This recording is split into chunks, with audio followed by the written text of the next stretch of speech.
the setup of the room would be, or it would be here, but I do have comments to make about the book, and I want to walk you through some of that, but I definitely want to leave some time at the end to take questions and to hear your stories. So, some of my bio has changed. I didn't want to say it when she was introducing me, but I'm actually chair of the Department of Communication Studies now instead of the Speaking Center Director, and full professor instead of associate professor. So things are looking up.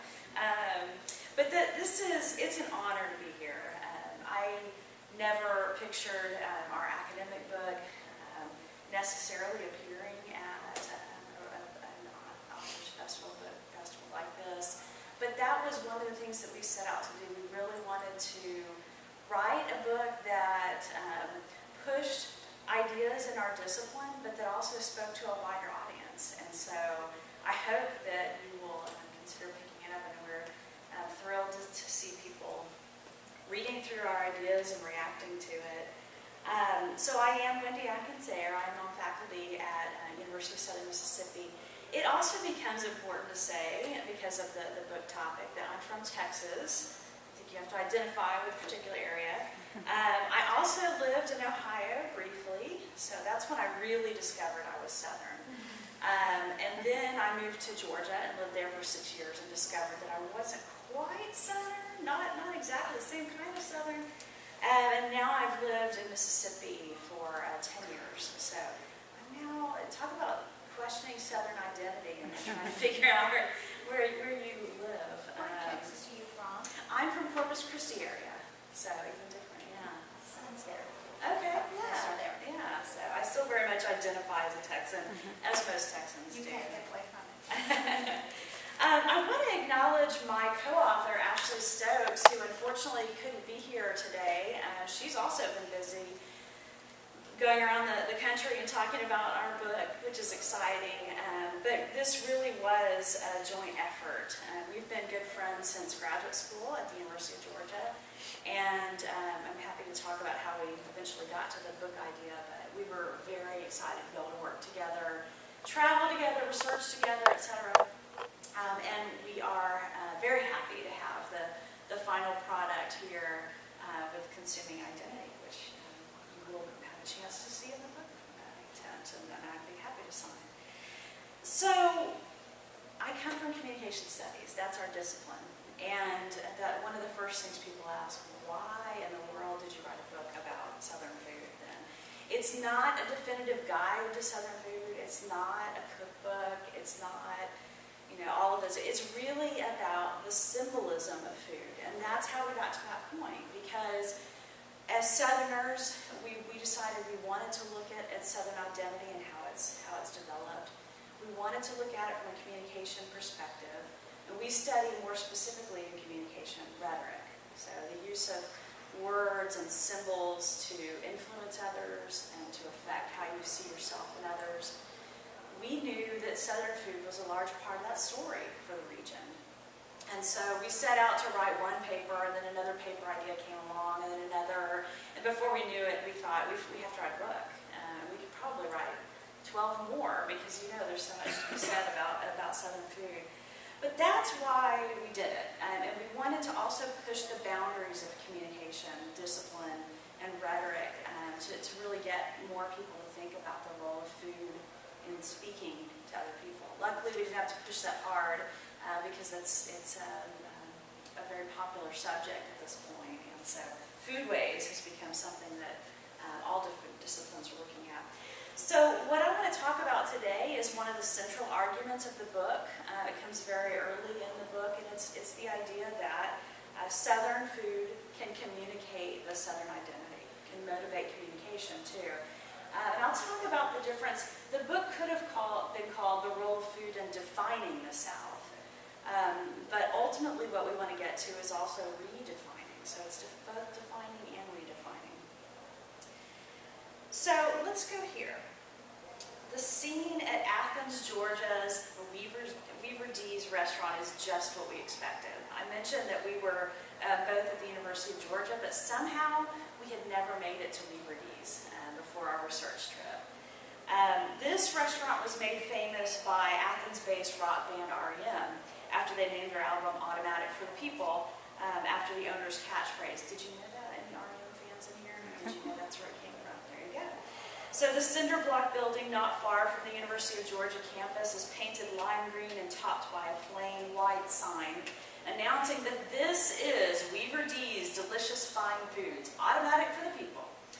And we were thrilled when we walked in and not only found ourselves being waited on by Weaver D himself, but we also got automatic by him, so we were excited. The restaurant's simple. It's a small one-room dining area filled with long tables shoved together and covered with red plastic tablecloths. Anyone ever been there, by the way? After ordering at the counter, we head over to the kitchen window you see over there to stare down at the glorious sides. Green beans, macaroni and cheese, greens, and squash casserole on this day. We made our selection from that. Decoration in the room is scant. A few signed REM posters, some framed newspaper articles about the restaurant, Whitney Houston albums hanging on the wall, and a TV tuned into a reality television show. I think it was Judge Judy. Maybe that's a stretch calling it reality TV. But in short, everything about the place was something that was mundane in some ways.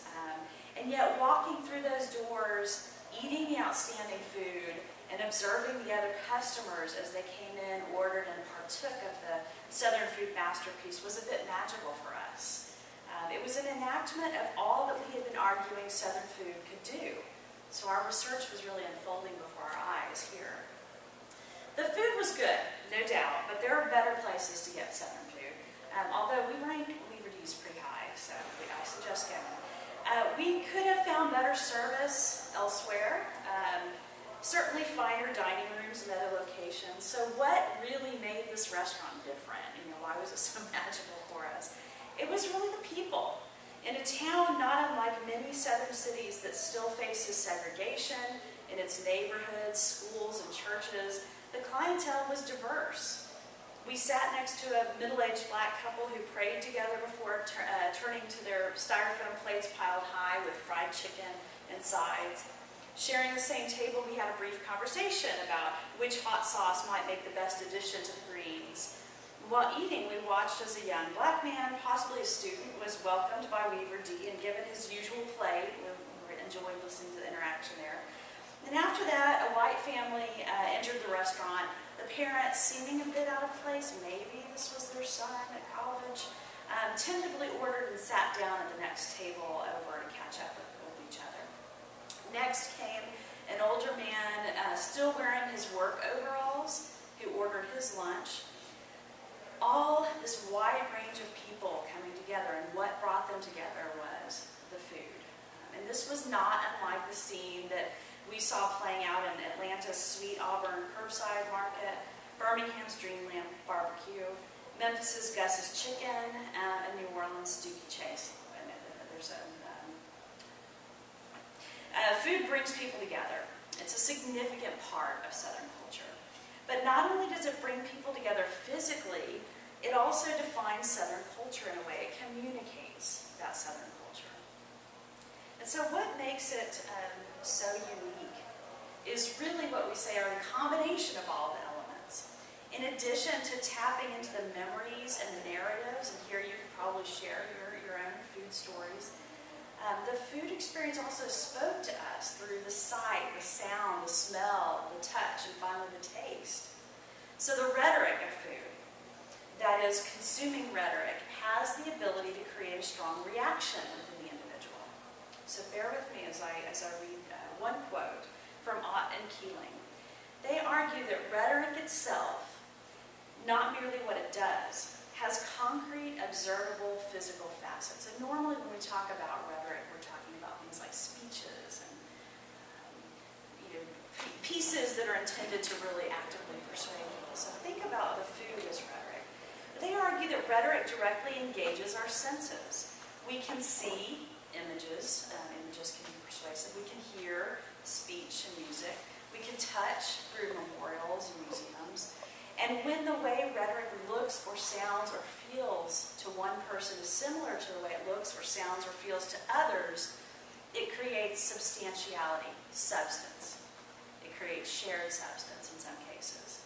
So these authors are talking about a really standard definition of rhetoric, a more conventional type.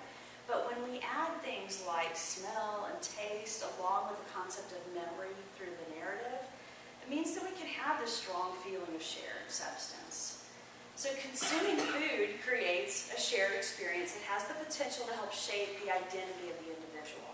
That's the defining the South part, defining the individual.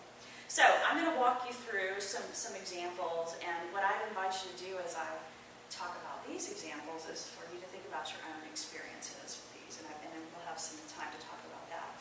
So let's start first with the idea of sound. As you step into Dom Lisa's, I'm seeing some heads shaking, Po' Boys in New Orleans, you know you're in for a true Southern food experience. The po' boy might not immediately come to mind as a Southern food, although I bet it does here. It's not necessarily by every Southerner or every person reading the book. But of course it originated in New Orleans, born out of necessity, and has become very much symbolic of the region. Dom Lisa's is one of New Orleans' oldest sandwich shops, serving the neighborhood for over 75 years. On a busy day, the sound of the restaurant will hit you before you ever enter the building. Maybe some of you have stood in lines outside, and so you know that ball very well because you're waiting for your seat, your po' boy. Sandwich seekers might queue around the ramshackle one-room building, waiting in line to place their order with a staff behind the grill. But that sound experience continues as you finally make your way through the door and into the very small dining area. As you place your order, you not only look at the food being prepared, but you hear the chopping of the sandwich fixings, potentially, the sizzle of the frying oysters and shrimp, and the calling of customer names as the sandwiches are passed over the counter on their white paper plates. The sound of the preparation of the food itself becomes a part of the experience. But it's the conversations happening at the table and the bar and even the grill as orders are being made that is the highlighted sound. Dom Lisa's, and again, you can picture that neighborhood restaurant, not unlike many neighborhood restaurants, is a meeting place for old friends and family. The chatter at and between tables is constant and gives the restaurant a vibrant feeling. The fact that the majority of the customers are clearly from the area also sends the message that this is a recognized and respected spot for sampling New Orleans cuisine. But beyond the experience of the newcomer, the conversation seems to be part of the entire experience. So longtime customers are treated as family, and likewise, customers ask about staff members. And in fact, when we visited for this particular book experience, customers were asking about Miss Dot, who had just recently passed away, and so there was a very heartfelt exchange between lots of the customers coming in. She had been making po' boys for 70 years, by the way, which is pretty incredible, so you can imagine.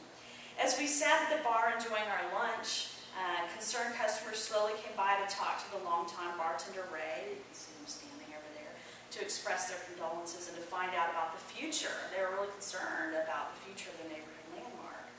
So this is no sterile environment. Well, it's really not sterile.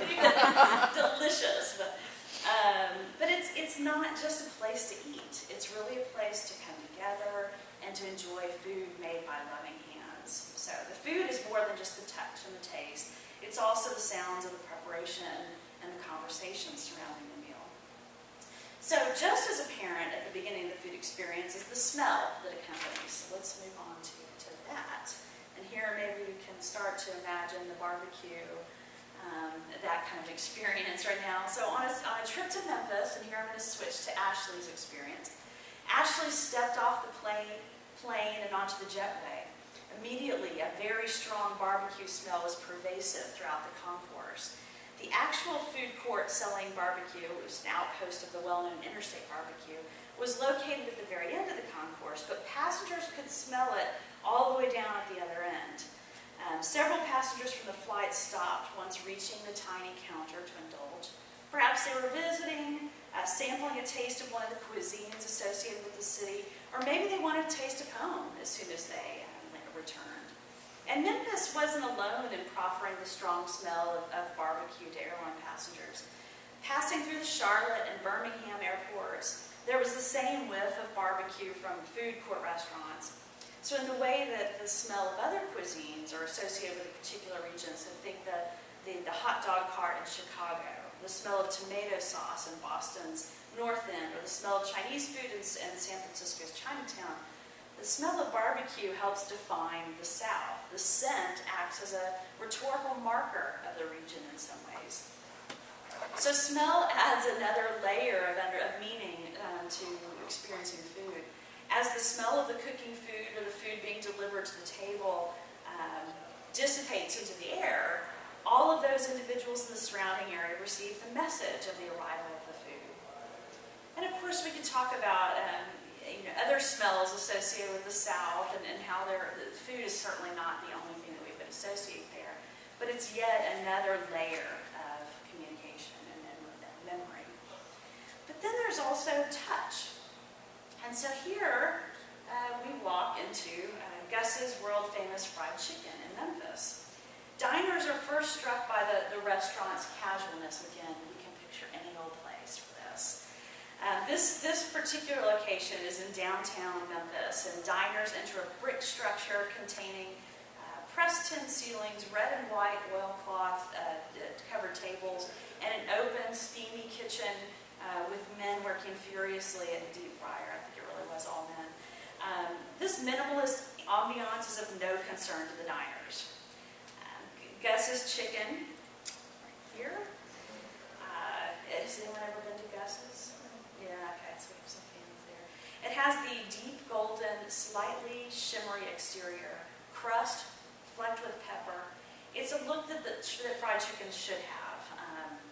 And some of you heard me saying before that I don't eat meat, so this is definitely Ashley's voice. Again, I know it's a strange combination, but it made perfect sense. I might have tasted the. I was just saying, if you had greens, then you definitely eat meat. Yeah. It was we can come back around to that. We had some very interesting experiences there. For most of the experiences, Ashley was the one writing about that when it involved meat, but I just couldn't resist. So the chicken, like other fine examples of the genre, shatter upon a diner's touch. Bits of delicious crust rain down when taking a bite or picking it up from the paper plate. When experiencing something like fried chicken, there's no space for formal social code. It's hard to be formal when you're pulling meat from bones, you're wiping greasy fingers onto paper napkins, or you're picking at what remains to get the last bite of the crust. And all over the South, you still find places like this. Informal, ramshackle gas stations, tiny storefronts, and regional chains that try to participate in a hands-on experience that is fried chicken.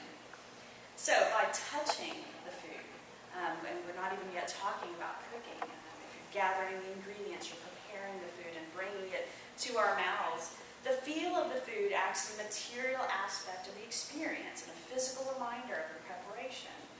In many ways, the preparation of the food serves as a food ritual, where cooks reenact important cultural, sometimes family food practices. So, although it might be different depending on the type of food experience, the touch is the stage of the experience where the food becomes more of a reality. Whether it's the physical manifestation of Southern characteristics using informal social settings with appropriately relaxed eating standards, or the physical coming together that Southern food inspires, this type of experience serves a rhetorical function by, again, materially reinforcing the idea that food can connect us. Well, next let's think about what sight does. And here, this is what I say. I know that there is a Dozy place here in Baton Rouge. This is the original one. Anyone who's been to a Doze before? So you're in for a treat, and you should definitely go here as well. So here, the sight of the famed Dozy place in Greenville, Mississippi would be shocking to someone unfamiliar with the history of the Erie. Doze is dubbed one of America's finest steakhouses by the Food Network. And Doze displays a very modest exterior, as you can tell. But walking through the restaurant's front door, for the first time, we were actually shocked to discover that we were walking into the heart of the restaurant, the heart of the kitchen, sorry. And that is where everything happens. To our left was the restaurant's impressive oven, displaying a row of thick sizzling steaks. Standing beside the oven was one of the owners and the steak master, that's Little Doe. And that the food is so visible as you enter into the restaurant is part of that entire experience. So wandering past the grills and ovens, grabbing a cold beer, or some wine glasses as you bring them to your table. From there, we entered the prep kitchen. And here Aunt Flo, although she wasn't there that night, I have to say, but there is, Southern Living just put a fantastic oral history about her. They just posted it like 2 days ago. So if you want to go see Aunt Flo, you should go check that out. But here is where Aunt Flo tosses the salads as they're ordered. Tables that are situated in that room, and that's where we got to sit, have a view of the fresh-cut fries sizzling in the iron skillet on the stove and bread being sliced and buttered. This is a public restaurant, but it looks and feels like a home dining experience. The owners have intentionally left the building design as is so that customers are part of the food preparation experience. The site of the food prep and the food itself emphasizes the freshness and authenticity of the food. So the experience at Doe's Eat Place provides a clear example of the visual component of the message adding to the food message itself. And then, of course, we can go to taste, which is one of the most important sensory elements of food. So once the food reaches our tongues, after experiencing all the sounds surrounding the food, the touch, the smell, the sight, the consumption becomes a consummation of sorts. That is, it's a completion of the act of experiencing the food. More significantly, the consumption means that the food has now become part of our existence. Religious symbolism influences an understanding of this act with, for example, the consumption of a symbol of Christ's body as a means to become one with the Spirit in Christian communion, or the Jewish ritual of Shabbat and consuming challah is symbolic of historical manna. So family and friends, this is actually my family reunion, and this has been happening every summer for many, many years that we would gather and break bread. Family and friends break bread together, sharing substance in order to symbolically strengthen relationships. So the consumption of the food brings together all of those sensory elements and really completes the experience.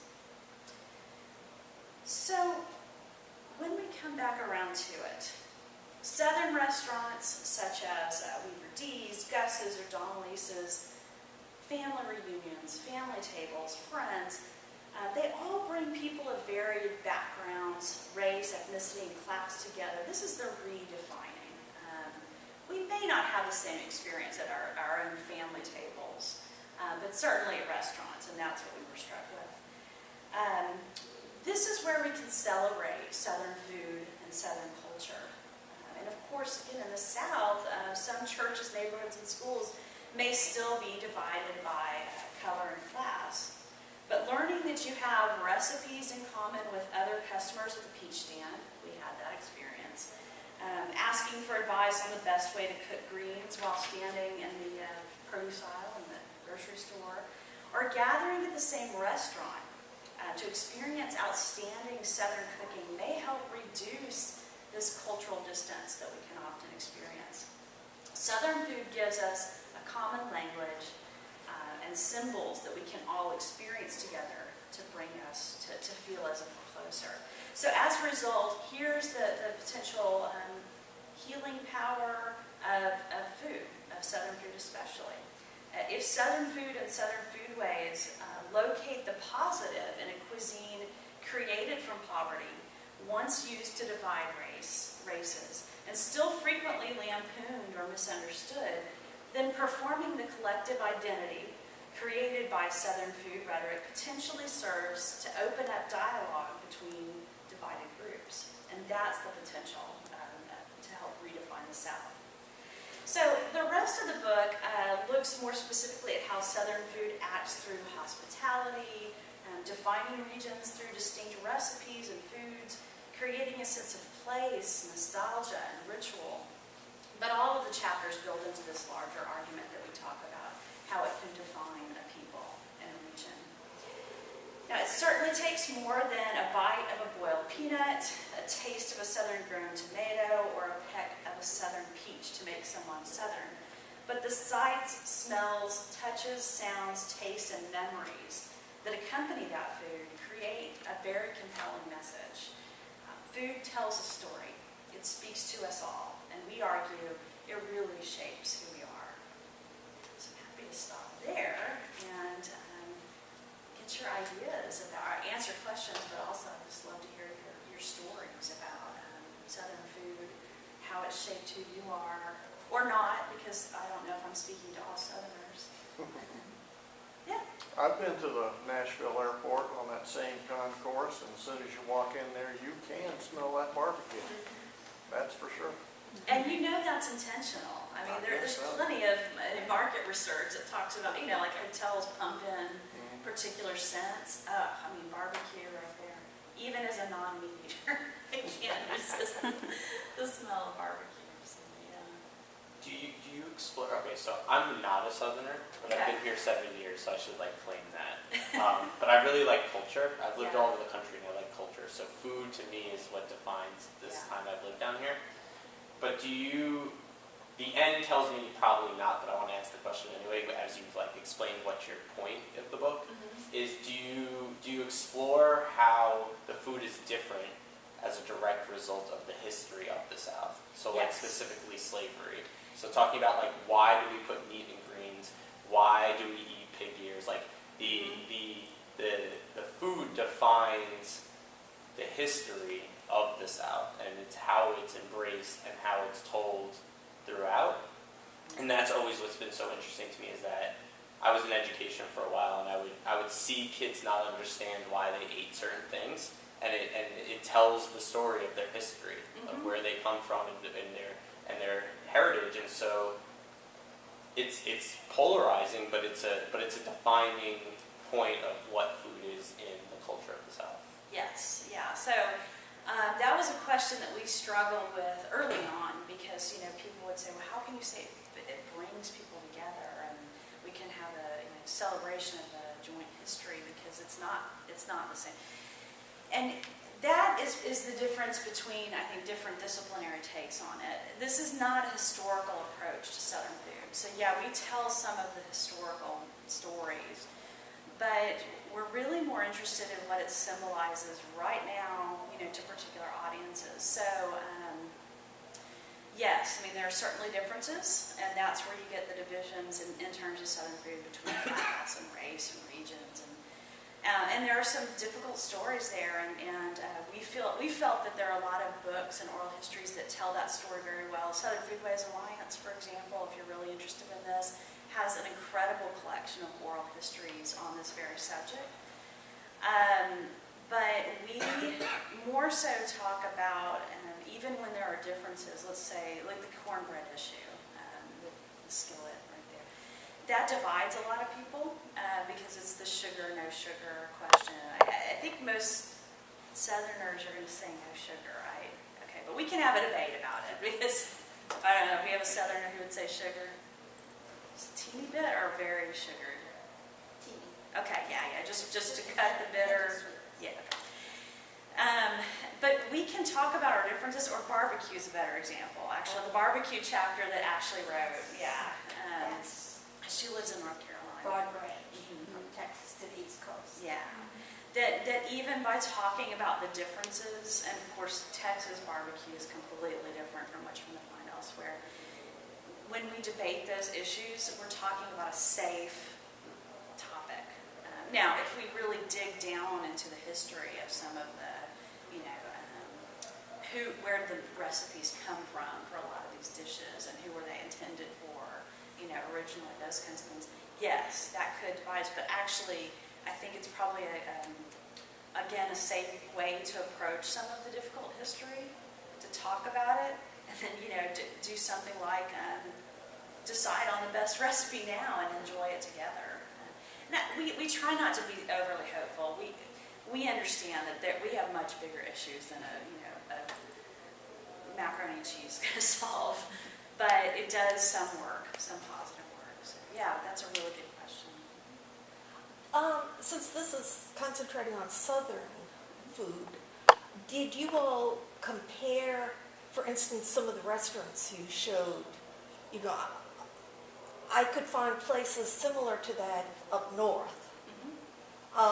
Did you look at what is the difference between neighborhood restaurants in the South and those in other places, or was this just more local examples? This really was just focused on the South, but I can't give you an example. First of all, we're not trying to claim that Southern food is completely different than any other food. Food speaks. We know that's one of the best ways to learn a different culture, to get familiar with the region. We often want to share those foods when we meet new people. So we're not going to claim that other neighborhood restaurants can't do the same thing. But and maybe the whole book comes together to build a larger argument that there is something unique about Southern food and what food means to Southerners. Again, not that you can't find examples other places, but it all collectively comes together. When we were in Chicago, we wanted to go a soul food restaurant and try to get that experience. And so, but that really, that really wasn't the point of the experience. One thing we noted was just the differences in the styles of the foods. That there was a lot of sugar in the foods, for example. But that was really a Southern food versus soul food issue. And so that's when you can get into the questions of authenticity and whose Southern food is it. There was a very clear explanation as to why there was sugar in everything. Which was what? Which was what? That a lot of times when you're adding sugar in particular, you can kind of mask produce and foods that aren't quite as good. Yeah. So, but then there's a taste for it. That's the historical part, but then you just like it that way because that's how Mama made it or Daddy made it or whatever, and it's passed down. Or that's how the neighborhood restaurant made it. That's what I grew up with. So yeah, again, that's where the difference in approaches is. The historian would want to explain exactly why the sugar was in there. We are more interested in what it means to you to put sugar in or not. So, I think there was another. Yeah. What about the interplay back and forth between African American food and, for lack of a better word, white food? Who influenced, who types of things? Because I come from Northwest Louisiana, the Shreveport area, and you go to a soul food restaurant and you eat what they have there, and then you go to, for lack of a better word, First Baptist, white food. Well, it often is exactly the same food, except usually the black food is more seasoned, highly seasoned, but it's the same exact food. And if you ask one where it came, if you ask the Southern Baptists where it came from, well, it came out of the Appalachians. You ask the blacks where it came from, well, it came from, Africa, Dominica, Cuba, wherever, and through New Orleans and up here. There are really great historical books that look at that exactly, tracing the history of choose any food, whether it's barbecue or the pig, the roasting of the pig and these kinds of things. I hate to keep falling back on this, but I'm not gonna pretend to be a food historian. So, what I would say now, like what it means in terms of how we communicate, how we speak about the food, is that yeah, there are a lot of similarities, but when we talk about what we see as differences and then we find those similarities, again, that's a nice, safe space to say, oh, we're not all that different. And we keep talking about race, but it just is easily class or region. It's a way to introduce non-Southerners to the Southern experience. So the differences in the history, there are differences, there are similarities, but more so it is a common language. So, yeah, it's kind of the weak way of not answering that question. But. Well, on a different topic completely, putting together the book, when you go into some of these restaurants and you're carrying some sort of camera, cell phone, whatever you use, do do you make the owners aware of what you're doing, the reason you're there? Or you just go in as customer X and just sit there and look and take pictures? It's not usual to take food pictures now. Yeah. You know, that's the thing. But you're taking them also. So we actually, like I said, we're academics. We do comm studies. I mean, we did communication studies. This was completely different for us. So the first few times were really awkward.